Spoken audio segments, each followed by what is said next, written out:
All right, we're live. So glad that y'all could join us. We are getting started a little bit late this morning just because there's a lot going on here at our church. Got a couple big projects that we're working on. Very exciting stuff, also very time consuming stuff. Yeah. Whew. So I'm kind of just getting reoriented myself. It's definitely been an interesting week, to say the least. There's been a lot going on in the world, and it's kind of like driving by an accident on the highway because you're so focused on the road in front of you, and then kind of like, wait, hold on, what happened? That's kind of the vibe that this week has been, at least for me here as a pastor.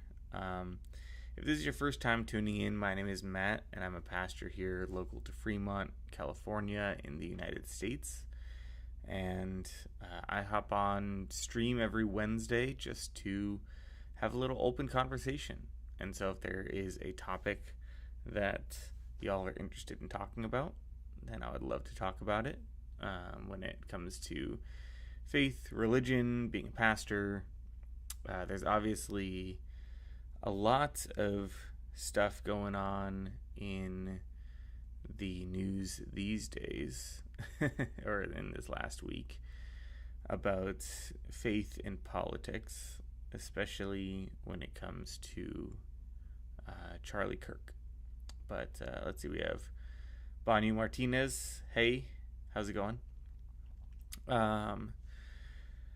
Yeah, I believe we were actually heard about Charlie Kirk, and so I didn't actually hear the news until after I was done streaming. Hey, I'm glad you're doing good.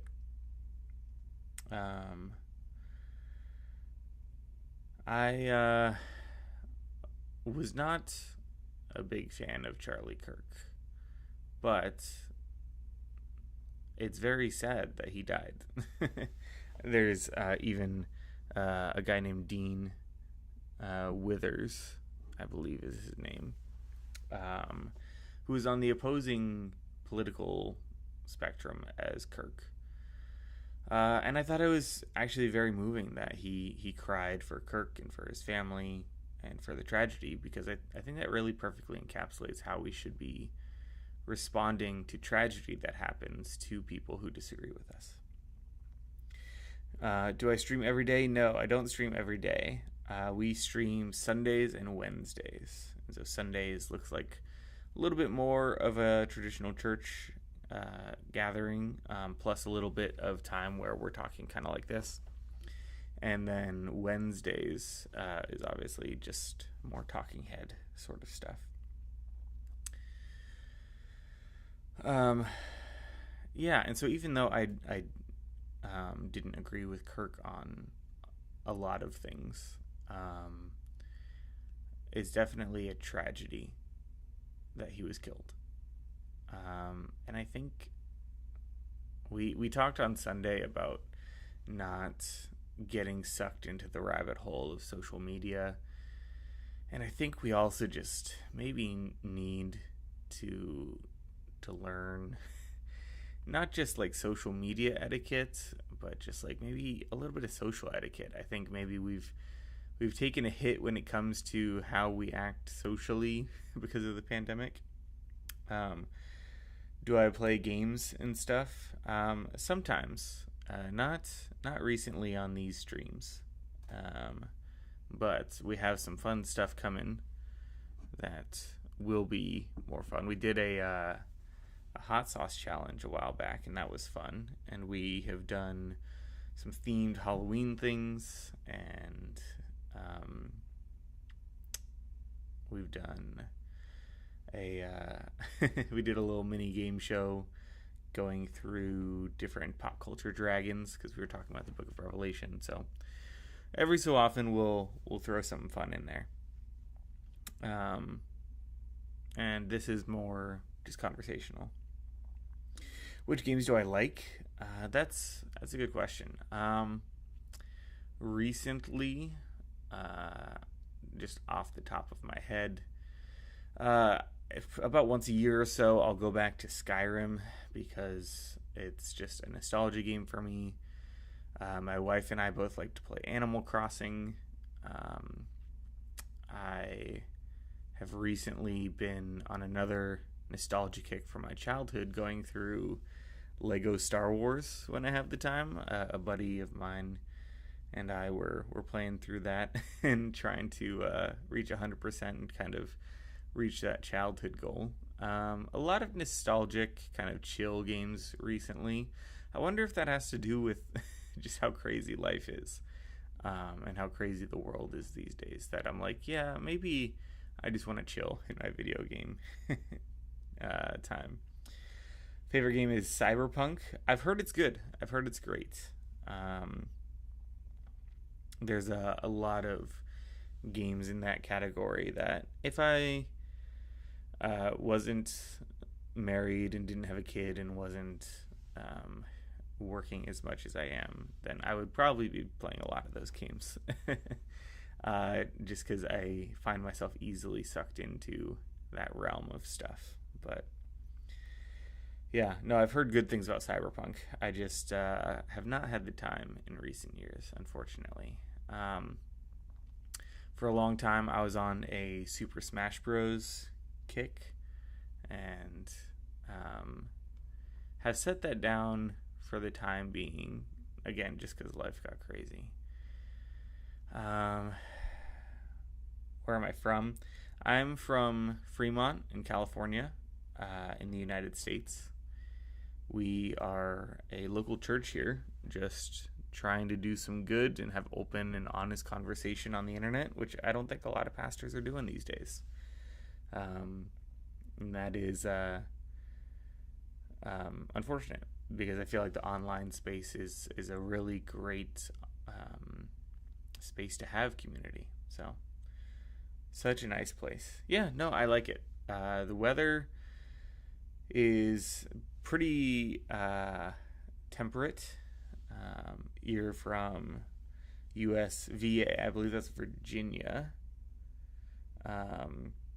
Nice. How's the weather out in Virginia? Because right now it's heating up a little bit, but it's kind of like California heating up. So, I mean, we're kind of wimpy here. So we're like, oh no, it's 80 degrees. In the summer, we'll get up in the 90s for a few weeks, but then that's about it. Oh, hey, we got our weekly kickbot. And so let's go ahead and just kick that bot. I think I'm funny, but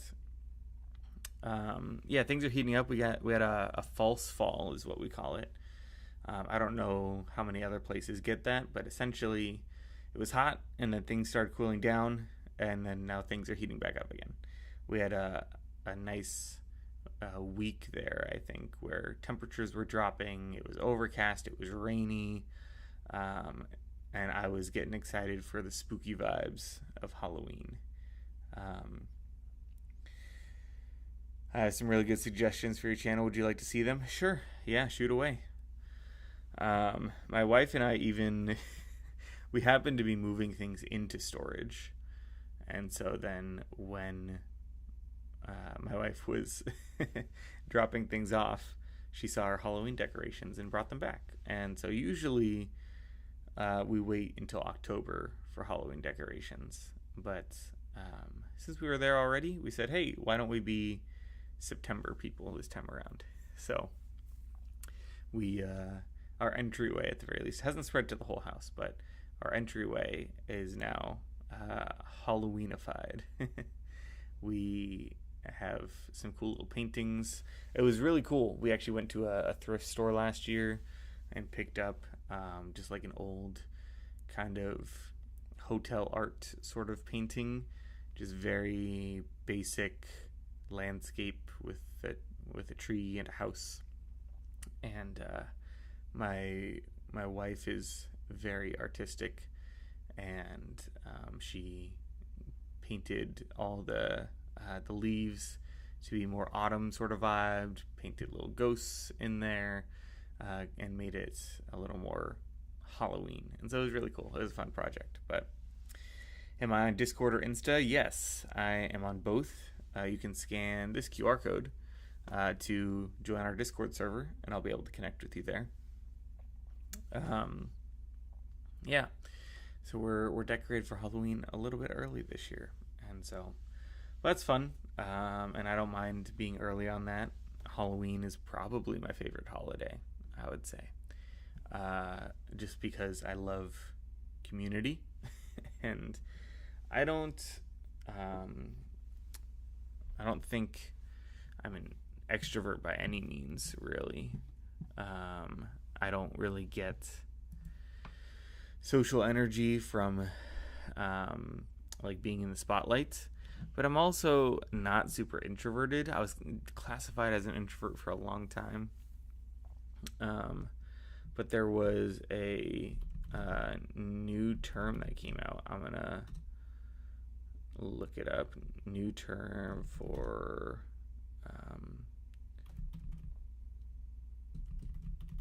and I just dropped this year. I just saw something about it. I know the term ambivert. That's kind of what I shifted to after realizing I wasn't as introverted as I had been classified as. An omnivert. Is that the new one? I feel like that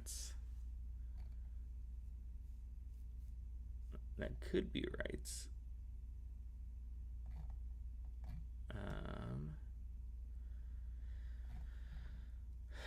An omnivert? That sounds right, but see, now I'm not convinced. Now I'm tripping up on myself.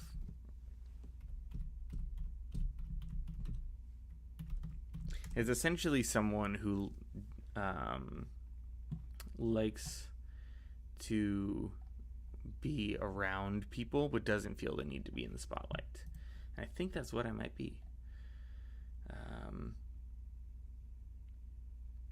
No, it's not.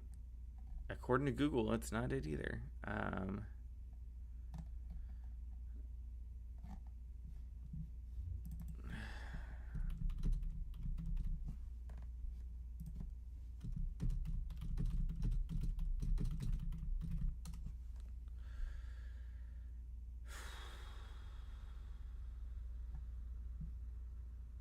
Wow.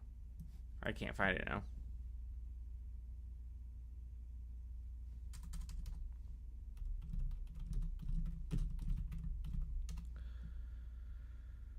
Okay, yeah, no, I think it's a lost cause. But man, well, now I can't find it, and that's frustrating. But there's a new term that dropped, apparently, that was like, yeah, people who like to be social but don't need to be in the spotlight, and that I think I can resonate with a little bit better. I did want to chat a little bit about Charlie Kirk today, because I've seen a lot going on, especially on our church threads account, about if your pastor doesn't talk about this, then you should find a new church, which I disagree with. I think Jesus should be the main focus. And I think it's always a challenge for church leaders to be like, okay, this thing happened. How much do we address it? And so I feel like maybe not on a Sunday morning from the pulpit, maybe not the best place to go into a deep dive about what's going on with Charlie Kirk. But maybe in a setting like this is maybe a little bit more appropriate. And so let's jump in and let's see what the internet has to say. There's actually a live going on right now on Charlie Kirk's YouTube channel, and so I'm kind of curious to check that out. Let's click here. And so I went back to my team. I said, guys, I think there's a lot more in this reservoir than we realize. And so we compared it with the data with the Trump campaign, which we were allowed to do thanks to a FEC ruling back in the spring. And we said, guys. Okay, so it looks like this is a recording from November of 2024, or a rebroadcast. There's a lot going on in the comments. I'm kind of glad that it's covered by my chat. Someone said that Kirk died at 12:23, and to read a certain Bible passage, chapter 12, verse 23. That's a terrible way to cherry pick scripture. That's not how the Bible works, guys. Come on. This is crazy. But really, Arizona, Wisconsin, and in Wisconsin, I can tell you that if it wasn't for our effort, Donald Trump would have fallen short. We chased in excess of over 70,000 low-propensity voters in Wisconsin. Wow. Donald Trump won by 28,000 votes. Here in Arizona, as we are speaking, we still have 850,000 votes left to count. We like to take at least 90 days to count our ballots here. It's a joke. And Kerry Lake is only down 40. It's really something else. I know it is. By St. Patrick's Day, we'll find out who won the Senate race. But Kerry Lake is down 44,000 votes. I followed you on Instagram, so follow me back. I can send you my suggestion. Okay, yeah, I'll check that out. And so, look, basically what we did is we took this movement that Donald Trump created, that Donald Trump led, and we added machinery to the movement. And we were able to successfully turn Trump supporters into Trump voters.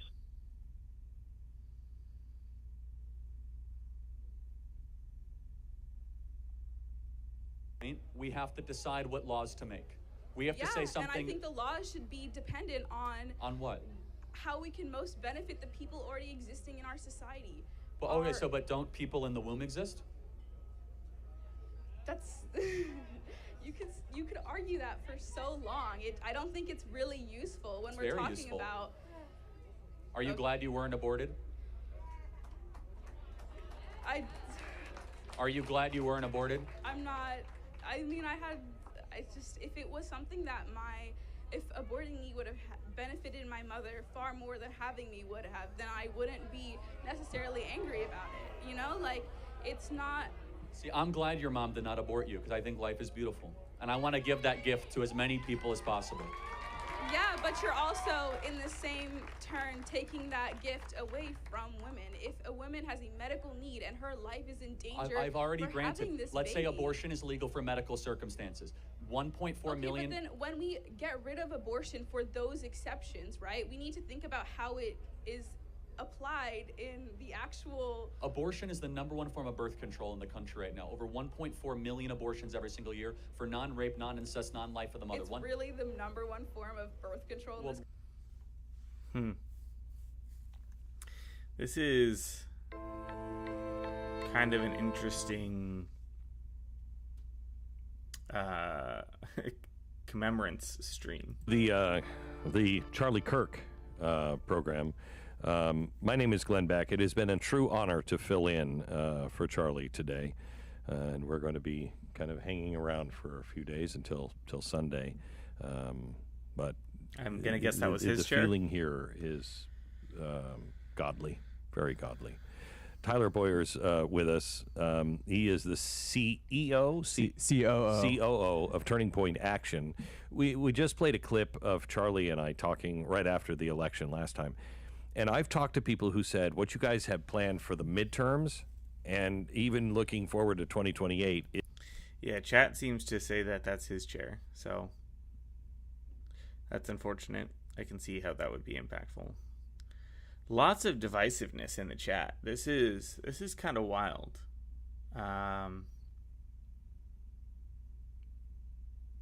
Someone is comparing Charlie Kirk to Jesus. that is not great. I don't think any human person should be compared to Jesus. He's the goal, he's the standard, but I don't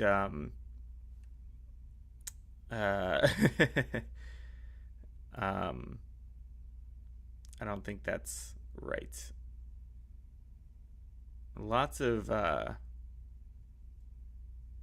Seeing lots of stuff about Andrew Tate. Looks like someone's just spamming it in the chat, and so maybe they need a little cool down. But it's really a healthy thing. Yeah, I mean, that's at the core of the elections. 2028 in particular is really focused on the grassroots.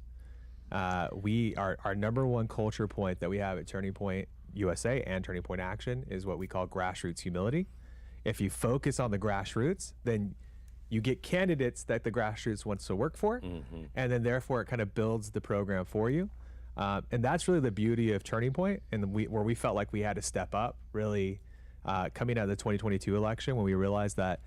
This is so weird because we have Turning Point in this area, and it's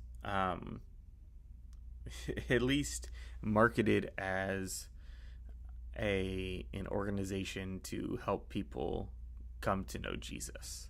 And so they like rent out like high school gyms and stuff like that, and I might be mixing that up with someone else, but essentially they're a program to help teenagers come to know Jesus. It's interesting how entwined they seem to be with politics.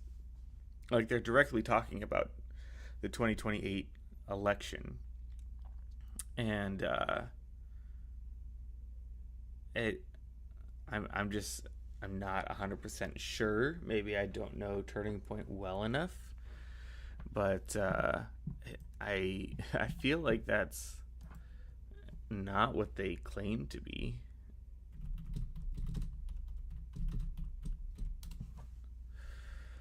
Let's see. It's a non-profit organization. Let's see. They have a giant photo of Charlie Kirk here. Please check your gram and reply me back.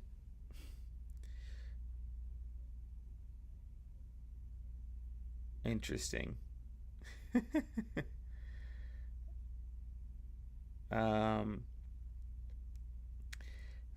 Yeah, I will I'll take a look at this later. Seems to be some profile art. Maybe not the focus of what we're talking about here, but thanks for the DM. Building a legacy, remembering Charlie Kirk. Seems to be a lot about Charlie Kirk right now, which I'm not totally surprised, but it's a very large banner, and then another one to donate to his family. More Charlie Kirk.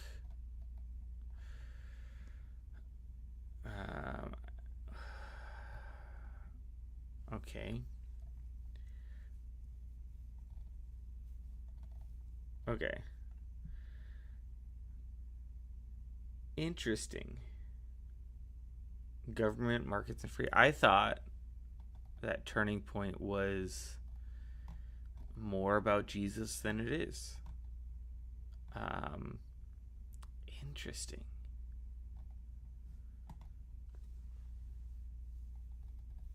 Because we get emails as a church. Okay, there's just miscellaneous news. We get emails as a church about Turning Point. Like, hey, come bring your students to Turning Point, from someone who works in ministry in this area. And so that is that's actually more concerning than than I realized, because I hadn't looked into it too much. I kind of just trusted a fellow minister, but it turns out that this has very little to do with Jesus and much more to do about politics, which is nothing on them. Like, they're doing their thing, but more so just on I guess the people that were promoting it as something that would be great for our church context. Interesting. Okay. Well, let's I want to find something better to talk about with Kirk stuff. What's he talking about here on stream? We are a movement here that is growing by leaps and bounds. Charlie Kirk lived that mandate. And I believe that marriage is a beautiful thing. And I believe that having children is a moral good for society. Biggest blessing. Oh, without a doubt. I don't think you know the impact. You say, oh, Glenn, you made an impact on my life. Do you realize the impact you're having on the country? Remember when I did the thing in Washington, D.C. and Restoring Honor? I do. And I said... All right.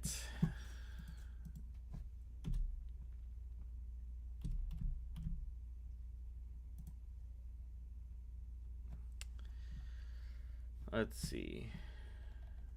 Okay, here's a pastor talking about it.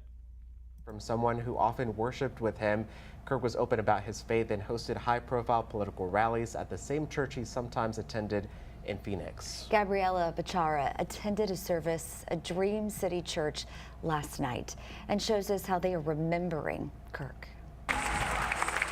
A packed auditorium at Dream City Church for Wednesday night service.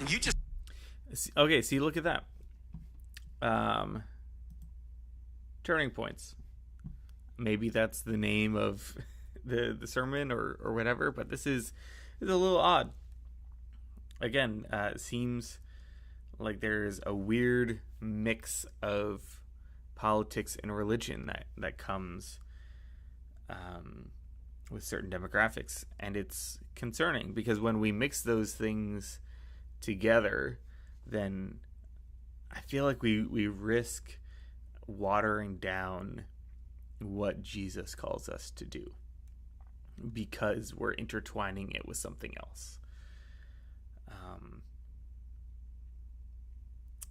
It's just concerning. I'm not opposed to them honoring Charlie Kirk. I think that's a really great thing to do for someone in your church who has passed, to take some time and grieve as a people. Also a little interesting that it's the church that he sometimes attended. Not exactly sure what that means. That's a little vague. And I'm not quite sure if these people seem to be lamenting. They seem to be cheering. But let's see what's going on. Wednesday night service. You just watched a really good man die today. As some of the same people who worshipped with Charlie Kirk in life came here to grieve his death. You witnessed a really good man, a moral man today. A man who treated his wife well, loved his family, loved his church. A good man died. Senior Pastor Luke Barnett sharing how he first learned of the attack on Kirk's life. We prayed for Charlie. At that time, we had some inside information that he was in surgery and he had just come out and he was in critical condition, but they thought they had stabilized him. And so there was that moment of great hope, like, oh God. Not the piano playing in the background. Y'all will always catch me finding that piano playing in the background of these deep moments in church. You're moving, you're touching his body. And then we got the news about an hour and a half later that Charlie had gone on to be with the Lord. Kirk left a lasting impact on Dream City, which Barnett says all started from his family joining them for worship. He is a man who lives his faith unashamedly. Kirk brought a national spot. Wow, that's a very large photo of the president. Is this that same church? Light to the North Phoenix campus after Turning Point USA hosted and there's the president. rallies with President Donald Trump. His political influence stemmed into Freedom Nights in America, monthly events where they'd blend civil engagement with spiritual awakenings. That's the kind of And I believe that was the vice president there for a second. That's wild. I mean, they did say they held political rallies at this church. That's a little interesting. Not something that I would personally recommend for churches to do. man he was. When he gave his word, he kept his word. As they mourn a senseless murder, Barnett says they won't forget Kirk's courage. Today is a turning point in America. Okay, I see the play on words there. It's obviously a part of his sermon, but again, the blending of something political with something religious. Like, why do we do this? Why do we feel the need to do this? I know why politics does it. I don't know why religion does it. Because our political climate right now is based off around getting people into two groups. And if we can create an us versus them, then odds are that we can get people to come to our side. But from a religious standpoint, it doesn't make any sense. Like, this is not the point. This event is a turning point in America. And Governor Greg Abbott also issued a statement on this devastating shooting in Utah, saying in part, quote, Charlie's voice was a beacon for millions of young Americans searching for truth, courage, and conviction. This senseless act of violence has no place in America. The University of Iowa Turning Point chapter held a candlelight vigil Monday night for conservative activist Charlie Kirk. DITV's Ryan Lynch has what people were feeling and how they plan to continue honoring Kirk. It was dark, lit by candlelight as people held silence, Okay, let's just prayed, and sang. Kirk was very spiritual this morning. We're hearing from someone who often worshipped with him. Kirk was open about his faith and hosted high-profile political rallies at the same church Kirk was a very... That was weird. The audio kept playing even though we left. All right. So that was that one. Let's see. For your reference, I looked at Charlie Kirk Christianity because I wanted to filter things. We're going to get to politics regardless, but it was very politically heavy. So this is Charlie Kirk debates atheists on God's existence. I'm curious. Major U.S. networks. If you have a cell phone service today, you can get service with Patriot Mobile. Do you think switching is hard? It's not. Their 100% U.S.-based customer service team can /Kirk free month of... Hey, Charlie. I've been watching your videos for a long time. Been a big fan of yours. One thing I will say is that I have come out here not only because I turned conservative in about 2016 with Trump's first run. I've always also been a devout atheist, and I've been proud in my beliefs with that. I find the the Bible, to be a very fictitious book. I find that it has a lot of contradictions that are not squared away by anybody that finds it, that reads it. So I'm just want to know one thing I want to get for you before we dive into that is how can we get more people of different faiths to come to the conservative movement instead of, because a lot of what I see of you is espousing on Christian virtues and to a lesser extent Jewish, but I think that there could be a lot more that we could do with ideas rather than the beliefs of religion. Let's start with the idea of atheism, if that's okay. Sure. I'm going to go through all of the arguments for God's existence. Okay. I want you to tell me if you've heard them before or if they are compelling. Okay. First is what's called the ontological argument for God, which ontos comes from the Greek. It's the Greek word for being. Sure. So the highest conception of human beings, we can only conceptualize that which is real. And so the highest conception of our own, combined wisdom is God.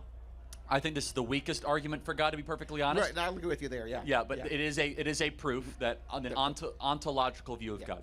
The second of which is called the cosmological view of God, coming from the Greek word cosmos, which means all-encompassing creation. Sure.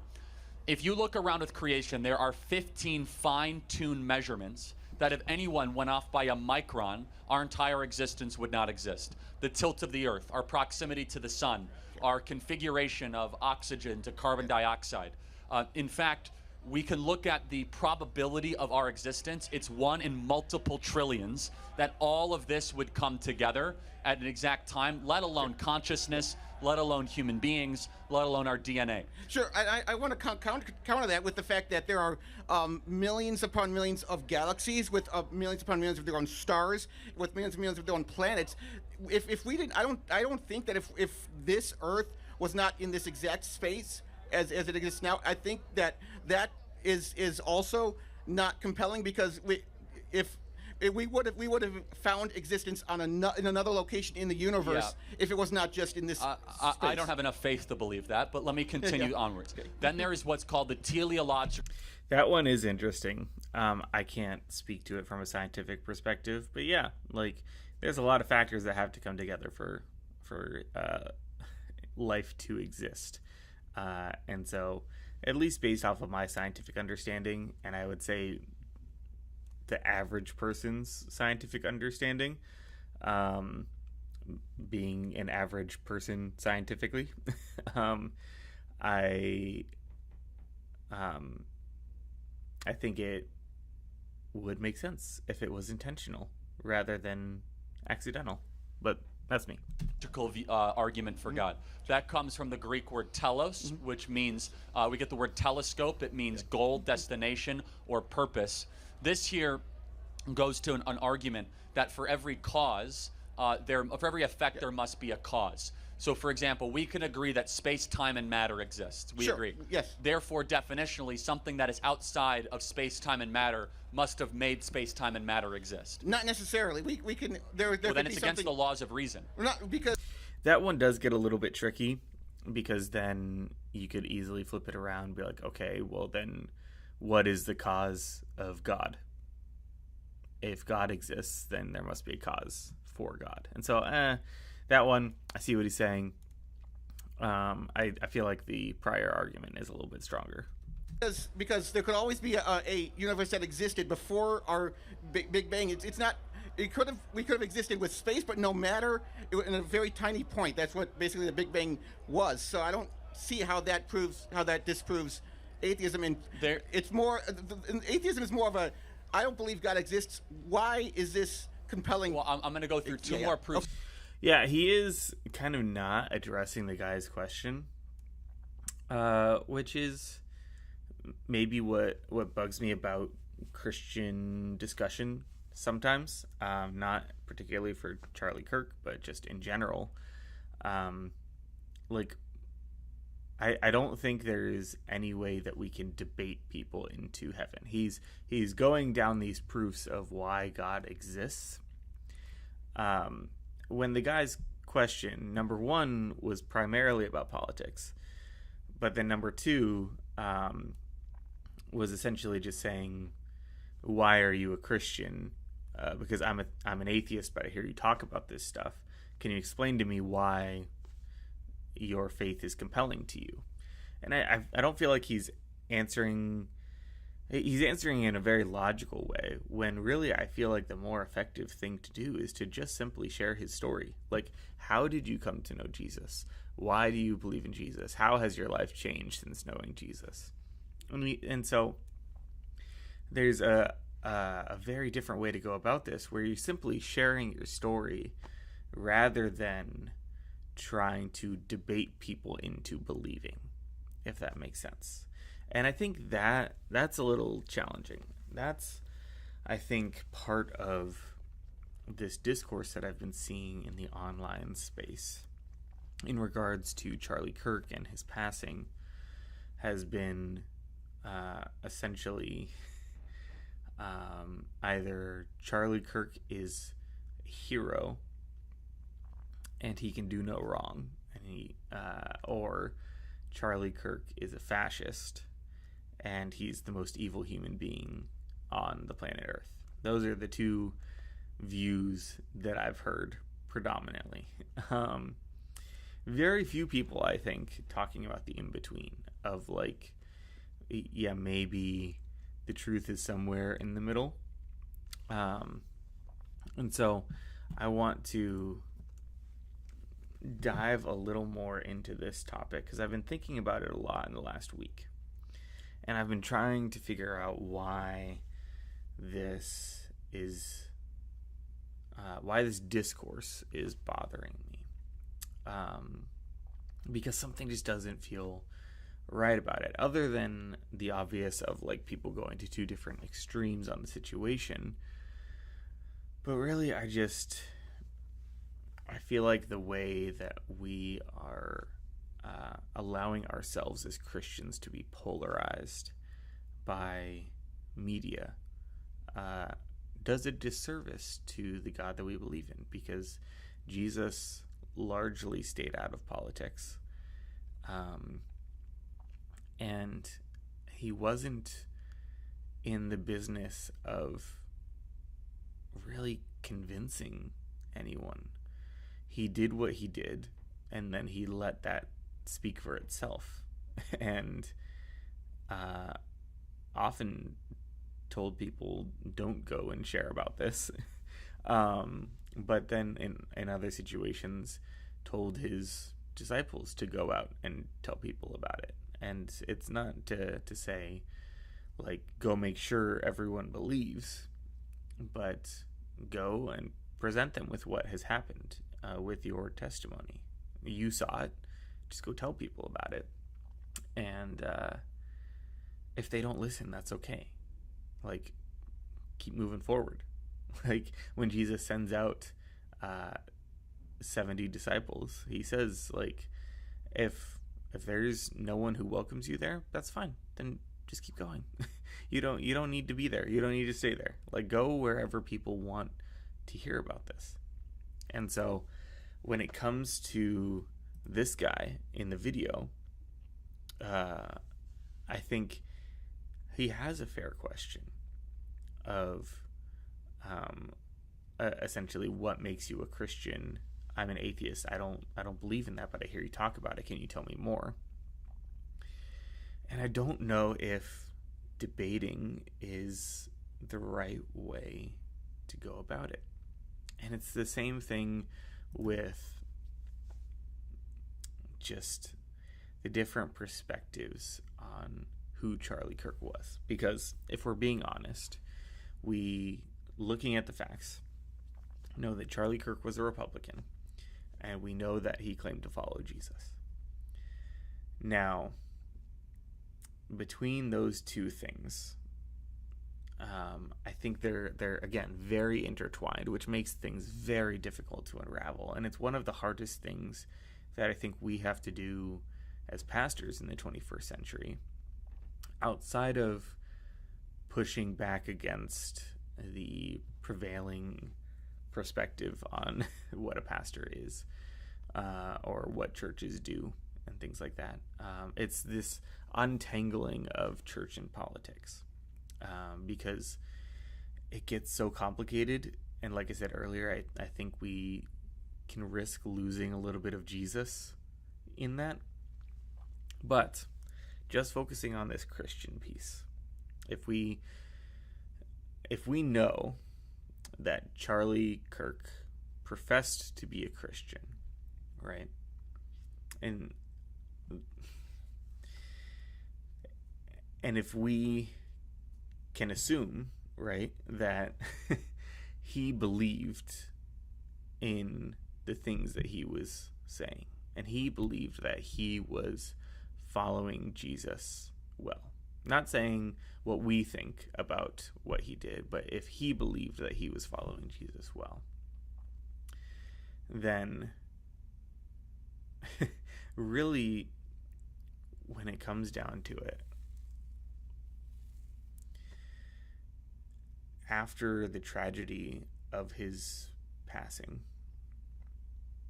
it's not up to us to decide whether Charlie Kirk was in fact a faithful, devout Christian living sacrificially for Jesus, or was not. Because that's not our job.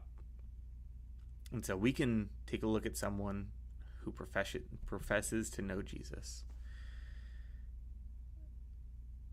and we can trust that God knows them. And there's a lot of people out there who will say, well, Charlie Kirk did this and this and this and this. And that's fair. I don't think there's anyone on this earth outside of Jesus who has not done bad things. That doesn't mean that he's not doing his best to follow Jesus. That also doesn't make him a hero, right? He is not Jesus. I see him getting compared to Jesus. We saw it on stream. It was covered by our chat. But we saw someone in the Charlie Kirk stream comparing him to Jesus. And I've seen it throughout the last week, people comparing Charlie Kirk to Jesus, or comparing him to Lazarus and saying that Charlie Kirk is going to rise from the dead in 3 days. And he's also not that, right? And so when we talk about things like this in this hugely divisive way, it's really just not helpful. Because no matter what anyone says or does, if they believe that Jesus is Lord, and they have an opportunity to look back on their life and say, you know, yeah, I made mistakes, and I regret that, and I wish I did things differently. I'm just human, and I'm struggling. And he truly wants to be forgiven for the bad things that maybe he's promoted or said or done. Then who are we to say that God cannot forgive him? Right? And so, to the people who say that Charlie Kirk is on the same level as Jesus, that's just not true. No human is on that same level. And to the people, especially Christians, who say that Charlie Kirk was a fascist or this or that, we have to be careful not to make judgments on behalf of God, because we don't know what Charlie Kirk's personal relationship with Jesus was like. That's the challenging piece, is we don't know, and we have to be okay with not knowing. We also don't know what happens after we die, right? We have this ultimate hope of restoration and reconciliation.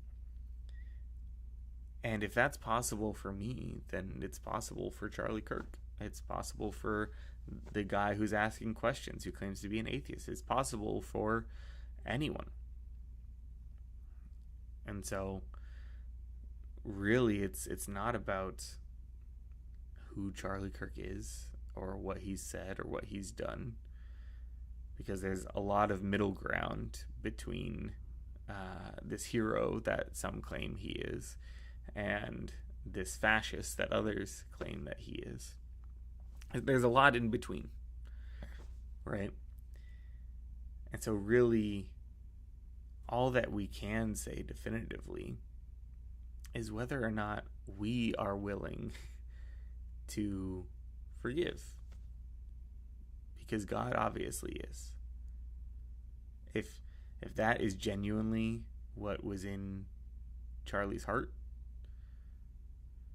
then yeah, it might be a tough pill for us to swallow, but yeah, we might need to forgive him as well. And on the other end of things, it might turn out that Charlie Kirk professed that Jesus is Lord, but really didn't live that way. And so Jesus might be the one saying, yeah, I'm sorry, I can't condone the things that you've done unapologetically. And we have to be okay with that too, because we're not the deciders. We're not the ultimate judges. We can have discernment and we can make judgments in certain situations, right? But really, the same stick that we use to measure others is used to measure us. And so that's really what I think is most important for us as Christians to be talking about in this conversation is, are we willing to forgive someone who claims to know Jesus if they are seeking forgiveness? Because that has a direct correlation and impact on whether or not we will be forgiven if we are seeking forgiveness. It's crazy. I mean, I want to pulling up the Bible passage on that because I feel like that's an important thing to share, because yes, there's Bible passages about passing judgment, but ultimately we are not the ultimate judge.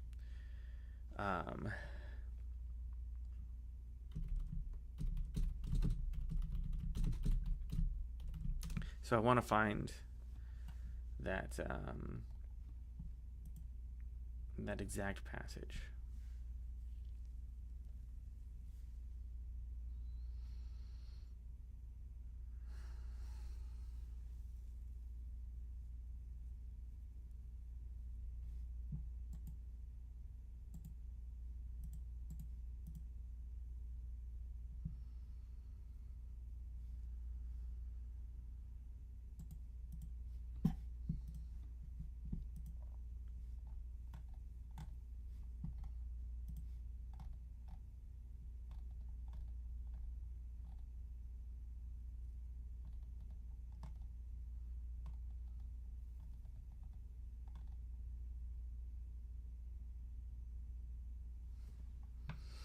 I'm having some trouble with Google right now. Sorry, chat.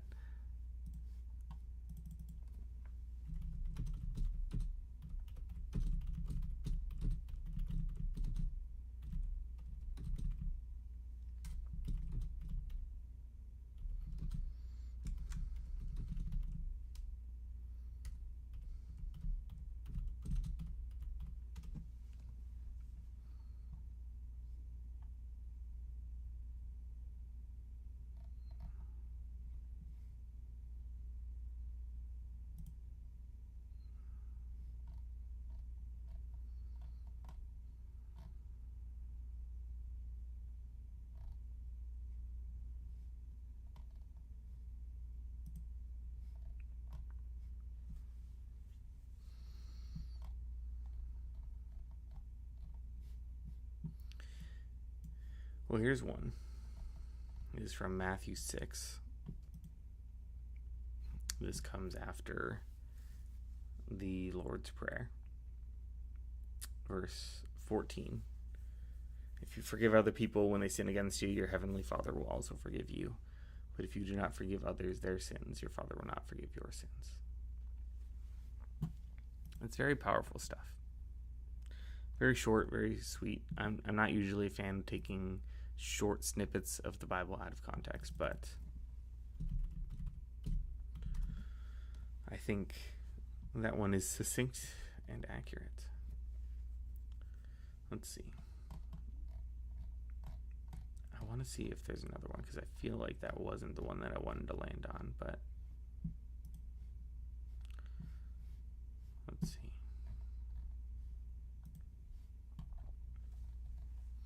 Jesus talks about forgiveness a lot, so please forgive me as I'm looking up this Bible passage.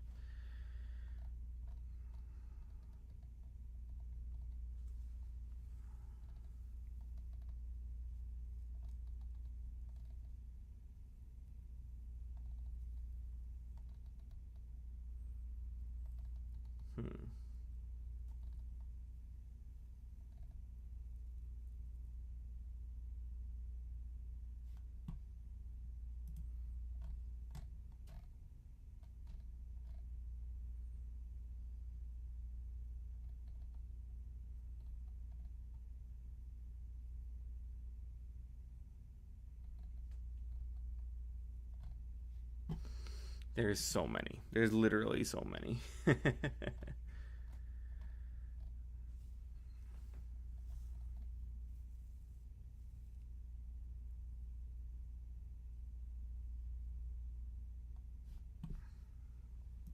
Okay. We're going to lock in.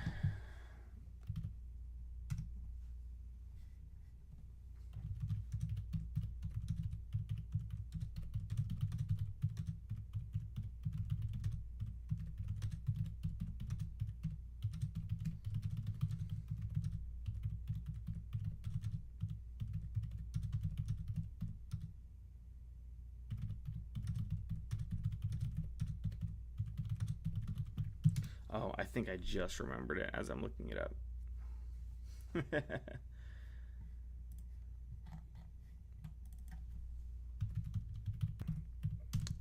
I was using the wrong keyword.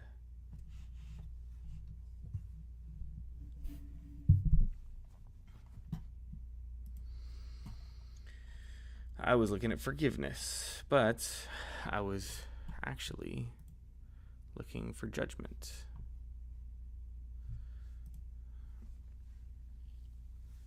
Let's see if I can. Nope, that's not working. All right, I'll just hide chat here real quick. Do not judge, or you too will be judged. This is the one that people reference out of context a lot to either say do not judge, but then also do not judge unless you want to be judged. But actually the whole thought is do not judge, or you too will be judged. For in the same way that you judge others, you will be judged, and with the measure you use, it will be measured to you. And then we talk about the speck in your brother's eye versus the plank in your own eye. And so that's what I wanted to close with. That is, I think, what we need to take away from this situation, and also all situations in general, but especially anything that entwines faith and politics. Because if we're jumping to extremes, especially when it comes to people and their faith and belief in Jesus, we have to be so careful, because